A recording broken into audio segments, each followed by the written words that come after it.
Welcome back to our channel. എല്ലാവർക്കും സുഖം തന്നെയല്ലേ? കുറച്ച് നാളായിട്ട് എൻ്റെ കയ്യിലുണ്ടായിരുന്ന ക്ലേ ഒക്കെ തീർന്നിരിക്കുകയായിരുന്നു. ഞാൻ ഇതുവരെ ക്ലേ വാങ്ങിച്ചിരുന്നത് മീഷോയിനും ഫ്ലിപ്കാർട്ടിനൊക്കെ ആയിരുന്നു കേട്ടോ. അപ്പോൾ കുറേ നാളായിട്ട് ഇപ്പോൾ യൂട്യൂബിലൊക്കെ കാണുന്നുണ്ട് വീട്ടിലെ മണ്ണ് വെച്ച് ഇതുപോലെ ക്ലേ ഉണ്ടാക്കുന്നത്. അപ്പം ഞാൻ വിചാരിച്ചു എന്തായാലും കയ്യിലുള്ള ക്ലേ ഒക്കെ തീർന്നു, അപ്പം നമുക്ക് വീട്ടിലുള്ള മണ്ണ് വെച്ച് ക്ലേ ഉണ്ടാക്കി നോക്കാം. അപ്പൊ അതിനുവേണ്ടി ഞാൻ ഇവിടെ പറമ്പിൽ നിന്ന് കുറച്ച് മണ്ണ് കിളച്ചെടുത്തിട്ടുണ്ട്. പറമ്പിൽ നിന്ന് എടുത്തോണ്ട് തന്നെ അതിനകത്ത് നിറച്ചും വേരായിരുന്നു. നമ്മുടെ ഈ മരത്തിന്റെയും ചെടിയുടെ ഒക്കെ വേരായിരുന്നു. അപ്പൊ ആദ്യം ഞാൻ വെള്ളം ഒഴിച്ചിട്ട് ആ വേരൊക്കെ ഒന്ന് എടുത്ത് കളഞ്ഞു. എന്നിട്ട് ഇതുപോലെ ഒരു കമ്പിയോ എന്തെങ്കിലും യൂസ് ചെയ്ത് നല്ലപോലെ ഒന്ന് ഇളക്കി കൊടുക്കുക. എന്നാലേ ആ കട്ട പിടിച്ച് കിടക്കുന്ന മണ്ണൊക്കെ നമ്മുടെ വെള്ളത്തിലേക്ക് ഇങ്ങനെ ഒന്ന് അലുത്ത് വരുള്ളൂ. അത് കഴിഞ്ഞു ഞാനൊരു 20 മിനിറ്റോളം ആ വെള്ളം അങ്ങനെ തന്നെ വെച്ചു. ആ മണ്ണെല്ലാം ഒന്ന് അലിഞ്ഞു വരാൻ വേണ്ടി കേട്ടോ. എന്നിട്ട് വേറൊരു ബക്കറ്റിലേക്ക് ഇതുപോലെ ഒരു തുണി വെച്ച് കൊടുക്കുക. ഞാനിവിടെ ഷോളാ യൂസ് ചെയ്യുന്നത്. നിങ്ങൾക്ക് തോർത്ത് വേണമെങ്കിൽ യൂസ് ചെയ്യാം. ഇനി എന്താണെങ്കിലും യൂസ് ചെയ്യുന്ന ഐറ്റം ഇതുപോലെ ബക്കറ്റിന് ചുറ്റും കെട്ടി വെച്ച് കൊടുത്തില്ലെങ്കിൽ അതിന്റെ വെയിറ്റ് വരുമ്പോൾ അത് ആ ഉള്ളിലേക്ക് പോകും. ഞാൻ കെട്ടി വെച്ചിട്ടും അതങ്ങ് വിട്ടുപോയായിരുന്നു. പിന്നെ ഞാൻ കൈ പിടിച്ച് അതങ്ങ് അഡ്ജസ്റ്റ് ചെയ്തു. എന്നിട്ട് ഇതുപോലെ ഒന്ന് അരിച്ചെടുത്തിട്ട് നമ്മൾ നോക്കുമ്പോൾ അതിനകത്ത് കുറച്ച് കല്ലൊക്കെ കിടപ്പാണ്. കല്ലും വേരും മണ്ണൊക്കെ. അപ്പൊ അതൊക്കെ ഒന്ന് എടുത്ത് കളയാം കേട്ടോ. അങ്ങനെ ചെയ്തുകൊണ്ടിരുന്നപ്പോൾ മഴ പെയ്തു. പിന്നെ ഞാൻ എന്റെ പരിപാടി സിറ്റ് ഔട്ടിലേക്ക് ആക്കി കേട്ടോ. നിങ്ങൾ എടുക്കുന്ന മണ്ണില് കല്ലും മണ്ണും ഒന്നും ഇല്ലെങ്കിൽ ഒറ്റ പ്രാവശ്യം അരിച്ചാൽ മതി. ഞാൻ എടുത്ത മണ്ണിനകത്ത് ഞാൻ നേരത്തെ പറഞ്ഞ വേരും കല്ലൊക്കെ ഉണ്ടായിരുന്നു. അതുകൊണ്ട് ഞാൻ രണ്ടാമത് ഒന്നുകൂടെ അരിച്ചെടുത്തു ട്ടോ.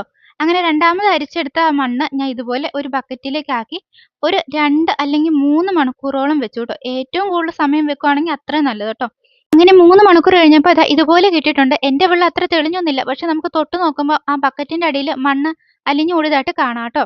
എന്നിട്ട് അതിന്റെ ടോപ്പിലുള്ള വെള്ളം ഞാൻ മഗ് ഉപയോഗിച്ച് കുറച്ച് കളഞ്ഞു. ബാക്കി ഇതുപോലത്തെ സ്പോഞ്ച് യൂസ് ചെയ്യാം. അല്ലെങ്കിൽ എന്തെങ്കിലും തുണി ഉപയോഗിച്ച് ഇതുപോലെ വെള്ളം പിടിച്ചെടുത്ത് അതങ്ങ് പിഴിഞ്ഞ് കളഞ്ഞാൽ മതി ട്ടോ.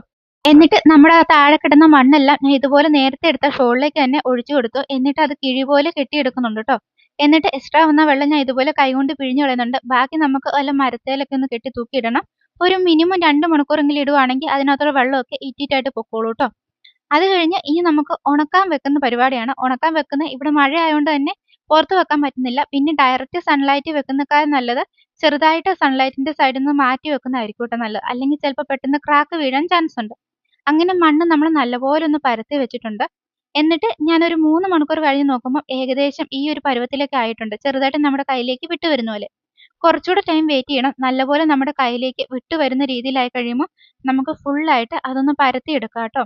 അപ്പം ഏകദേശം സൈഡിൽ നിന്നൊക്കെ വിട്ട് വരുന്നുണ്ടായിരുന്നു. പിന്നെ ഞാനൊരു 1 1/2 മണിക്കൂറും കൂടെ വെയിറ്റ് ചെയ്തു. എന്നിട്ട് പരത്തി എടുത്ത് കഴിഞ്ഞപ്പോൾ നല്ല ഹൽവ പോലെ ഇരിപ്പുണ്ട്. ഏകദേശം എനിക്കത് കണ്ടപ്പോൾ അതാട്ടോ തോന്നിയത്. നല്ല ഫ്ലെക്സിബിൾ ആണ്.